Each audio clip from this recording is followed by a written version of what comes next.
Voilà. Donc, la dépression est un phénomène que vous pouvez rencontrer dans votre carrière d'entrepreneur pour deux raisons. D'abord, ça peut vous arriver, puis ça peut arriver à des gens autour de vous.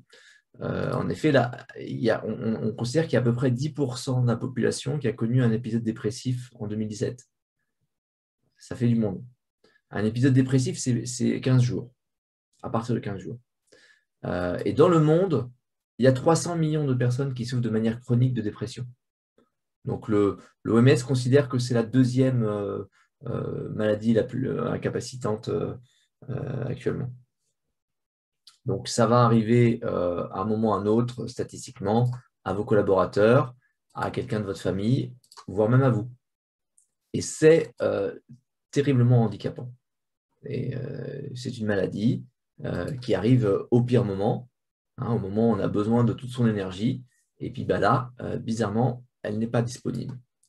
Alors, la définition de cette maladie, c'est que c'est une maladie qui est caractérisée par les troubles de l'humeur et c'est des troubles qui vont perturber l'activité.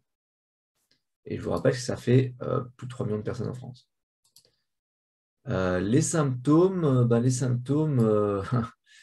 il y a beaucoup de symptômes en fait. Cliniquement, vous en avez 9. L'humeur dépressive, c'est-à-dire le fait qu'on se sente qu'on ne soit pas bien dans, dans, dans son ressenti, mais aussi la diminution de l'intérêt qu'on a pour les choses. L'évolution du poids, soit on perd beaucoup de poids, soit on en prend beaucoup très rapidement. Des troubles du sommeil, on n'arrive pas à dormir ou on dort trop.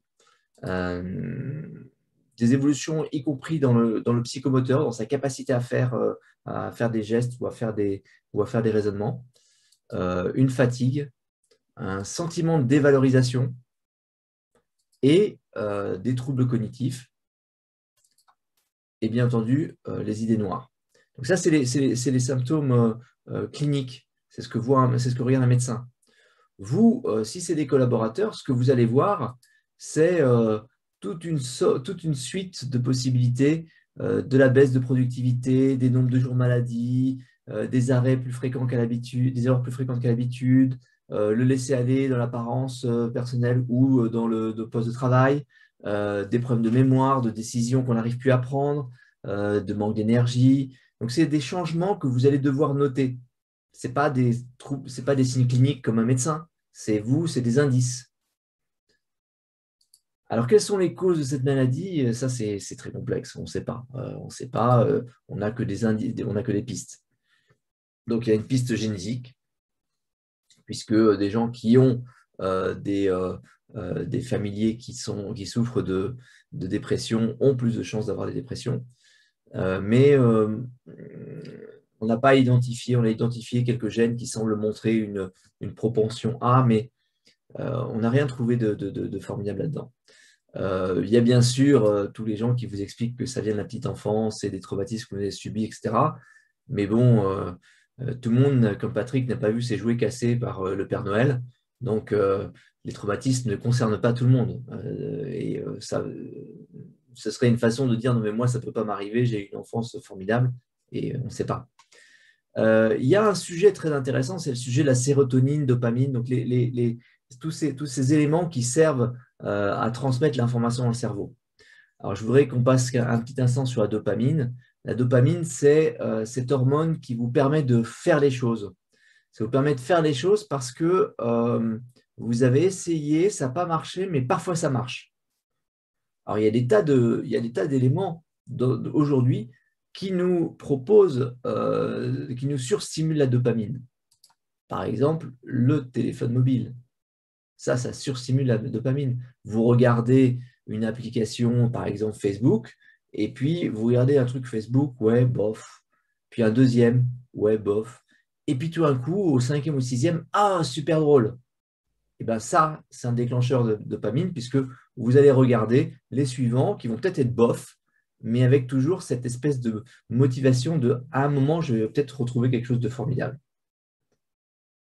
Euh,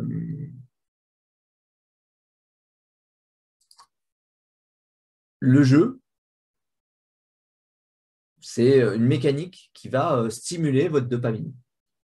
Et donc, quand je dis stimuler votre dopamine, c'est que ça va vous en faire produire plus que de raison, plus que naturellement, et que votre cerveau risque de devenir du coup moins sensible à cette dopamine. Mais des activités plus classiques, comme regarder la télévision le soir, c'est de la dopamine. Parce que globalement, il n'y a pas grand-chose d'intéressant et parfois un truc intéressant. Souvenez-vous, cette mécanique, la dopamine est là pour vous motiver à faire des choses qui globalement donnent rien, mais parfois donnent quelque chose. Dernier exemple, la lecture. Bah oui, la lecture qui est si formidable. Ouais, enfin, quand vous lisez un roman et que c'est juste des pages qu'on tourne, et qu'à la fin, on ne sait même plus vraiment ce qu'on a lu, c'est typiquement une activité dopamine. Et cette surstimulation de la dopamine, ça crée de la résistance à la dopamine, c'est-à-dire que vos récepteurs de dopamine deviennent moins efficaces. Donc, ça peut être une piste pour expliquer pourquoi vous avez des risques des risques de dépression. L'autre grande hypothèse, la dernière grande hypothèse, c'est l'inflammation. Alors ça, l'inflammation, qu'est-ce que c'est? L'inflammation, c'est décrit par les auteurs grecs comme quelque chose qui est chaud, gonflé, douloureux. En bref, vous avez tout su, quoi. C'est un bobo qui devient rouge, gonflé et douloureux. Alors, ça a une utilité dans le corps, hein, ça sert à réparer les dommages. Ça sert aussi à lutter contre les infections. Le problème, c'est que votre cerveau est aveugle. Votre cerveau, si jamais vous êtes inflammé, c'est que l'agression existe. Lui, il n'a pas moyen de savoir. Il pense qu'il y a quelque chose. Donc, il se met en état d'alerte. Et si vous êtes cassé de partout, quelle est la meilleure solution pour guérir? Rester dans le lit à dormir. Ça, c'est bon, check. Si vous avez une grippe, quelle est la meilleure solution? Rester dans le lit à dormir. Check. Là, on a une bonne présentation, hein, je pense. Donc, la dépression, c'est une bonne chose si vous êtes malade. Mais si c'est dû à autre chose, si c'est dû au stress, si c'est lié au sucre, si c'est lié aux graisses industrielles, si c'est lié à des métaux lourds, si c'est lié à des infections ou des agressions liées à des moisissures, etc., probablement, ça ne va pas faire grand-chose de rester au lit à attendre. Donc, les solutions courantes à la dépression, vous avez bien sûr le médecin qui peut vous prescrire des antidépresseurs. Donc, les antidépresseurs, en général, vont essayer d'agir sur la question hormonale, sur les capteurs de la dopamine et la sérotonine. Mais ça va aussi être en général des produits qui sont très, très, très anti-inflammatoires. Donc, ça recoupe pas mal l'idée. Au niveau de la psychologie, on a les théories comportementales et cognitives qui ont des effets mesurés contre la dépression. Prenez ça comme une forme de rééducation, comme une sorte de kinésie du cerveau. C'est-à-dire que vous allez faire un travail régulier pour réorienter le cerveau vers un aspect plus positif. Le sport a un très gros effet sur la dépression. Un des livres référence sur le sujet qui s'appelle The Upward Spiral, la spirale vers le haut, a un auteur qui parle du moment où il est sombré dans la dépression, et le déclencheur avait été que son bureau avait déménagé 500 mètres plus loin. Et là où il avait pris l'habitude d'aller à pied au bureau, 500 mètres plus loin, il s'est mis à y aller en voiture. Et cette petite suppression d'exercices journaliers aller-retour, il l'avait identifié comme une des causes de la bascule de la dépression de quelqu'un qui était déjà sur un équilibre précaire. L'alimentation, oui, l'alimentation, parce qu'en fait, l'alimentation va jouer dans les causes d'inflammation. Voilà. Et puis après, il y a toute la recherche des autres causes d'inflammation. Est-ce que vous êtes allé passer un peu trop de temps dans un sous-sol avec des moisissures? Est-ce que vous êtes un peu trop soumis à des métaux lourds de par l'eau, l'alimentation, etc. C'est des choses qu'on voit peut-être plus rarement en France qu'aux États-Unis, mais il ne faut pas l'oublier. Alors, maintenant, vous allez être confronté vous pouvez être confronté dans le futur à la dépression. Ça peut être pour les autres. Donc, il y a une première question qui est l'évaluation de la situation. Vous avez un collaborateur, bon, vous vous posez des questions, il va falloir interroger son entourage, il va falloir chercher à savoir si c'est sérieux ou pas. L'autre point, c'est probablement d'essayer d'évaluer le système de support de votre collaborateur.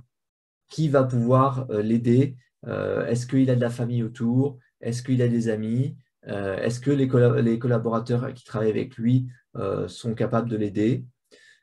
Et puis, vous allez devoir aussi dialoguer avec ce collaborateur. Et le dialogue sera direct, mais parfois, c'est compliqué pour vous d'en parler et pour lui de parler de quelque chose qui risque de l'ostraciser. Donc, éventuellement, le dialogue peut être via un de vos collaborateurs dans lequel il a confiance, via un délégué du personnel, via… Après, vous avez une responsabilité en tant que dirigeant. C'est-à-dire que vous êtes, et c'est une obligation qui est une obligation de résultat, hein, pas une obligation de moyens, vous êtes tenu de garder en bonne santé vos collaborateurs. Donc, si vous avez un collaborateur qui se suicide, c'est vous. Ce n'est pas de chance, j'ai fait ce que j'ai pu. Vous êtes responsable. Mais ça a une limite. C'est-à-dire que si vous êtes, vous, en train de commencer à essayer d'influer sur le collaborateur pour qu'il fasse ceci ou cela, là, vous êtes dans le harcèlement. Donc, il y a une frontière qui n'est pas simple. La médecine du travail est supposée être là pour ça. Les délégués du personnel sont là pour ça. Il y a un dialogue à avoir et c'est un vrai sujet. C'est un vrai sujet puisque vous êtes avec un collaborateur qui ne produit plus rien, mais qui est malade.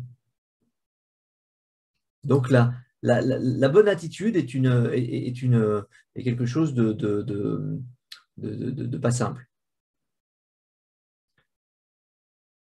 Pour ce qui vous concerne, c'est plutôt la prévention. C'est plutôt la prévention, c'est-à-dire que vous êtes protégé par le fait que vous êtes en responsabilité. Hein, Olivier Torres en parle très très bien. Les entrepreneurs ont un mode de vie parfaitement déséquilibré, mais le fait d'être en responsabilité les protège en grande partie de ce qui, chez toute personne autre qu'un entrepreneur, amènerait dans la maladie, quelle qu'elle soit. Manque de sommeil, trop de stress, une nutrition déséquilibrée, souvent un sport qui est une activité physique qui est assez réduite. Enfin. Et vous êtes protégé par le fait d'être en responsabilité, mais si votre entreprise commence à battre de l'aile, vous n'êtes plus protégé. Et là, le retour peut être très fort. La compréhension des thérapies comportementales et cognitives est une bonne façon de muscler votre cerveau pour éviter de vous laisser assaillir par les idées sombres et de gagner le contrôle. Mais ce n'est pas suffisant. Il faut avoir en tête que c'est un phénomène qui n'est pas seulement les perceptions, mais qui est la façon que votre cerveau a d'interpréter des messages qu'il reçoit. Et ces messages, il va les recevoir parce que vous n'allez pas faire assez de sport, parce que vous n'allez pas avoir assez de vitamine D ou de soleil, parce que vous allez avoir un rapport entre les oméga 3 et les oméga 6 qui va être défavorable. Hein. Trop d'oméga 6, comme c'est le cas dans la plupart des régimes en Occident, c'est de l'inflammation. Hein, il y a cette espèce d'équilibre de 1 pour 1 entre les oméga 3 et les oméga 6 qu'il faut normalement avoir. Si vous ne l'avez pas, vous avez un état inflammatoire. De la même façon que à chaque fois que vous prenez du sucre ou des glucides, vous déclenchez de l'insuline. L'insuline est très inflammante. Conclusion, ça n'arrive pas qu'aux autres. Je vous rappelle, 10% des Français. Donc, vous regardez vos collaborateurs, vous comptez à 10 et ça en fait 1.